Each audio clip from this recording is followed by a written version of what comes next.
ఆంధ్రుల స్వర్ణయుగం కోసం భావితరాలకు ఓ దిక్సూచిలా బాబు ష్యూరిటీ భవిష్యత్తుకు గ్యారంటీ హామీలతో మన చంద్రన్న భరోసా.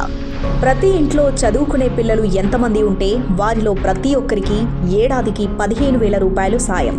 18 ఏళ్లు దాటిన ప్రతి మహిళ అకౌంట్లో నెలకు 1,500 రూపాయలు జమ.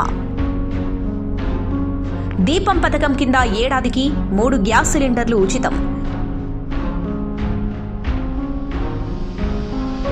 స్త్రీలందరికీ ఉచిత బస్సు ప్రయాణం. సమాజంలో వారికి ప్రత్యేక గౌరవం. ప్రతి ఇంటికి తాగునీరు, సుజల నీటితో తీరనున్న ప్రజల దాహార్తి. 20 లక్షల మంది యువతకు ఉపాధి. నెలకు 3,000 నిరుద్యోగ భృతితో భరోసా. ప్రతి ఏటా రైతుకు 20,000 ఆర్థిక సాయం. పేదలను సంపన్నులను చేసే P4 మోడల్. 5 ఏళ్లలో మధ్యతరగతి కుటుంబాల కనీస ఆదాయం రెట్టింపు. బీసీలకు అన్ని విధాలా అంట. చంద్రన్న హామీలతో ప్రతి ఇంట్లో ఆనందం, రాష్ట్రమంతా సుభిక్షం.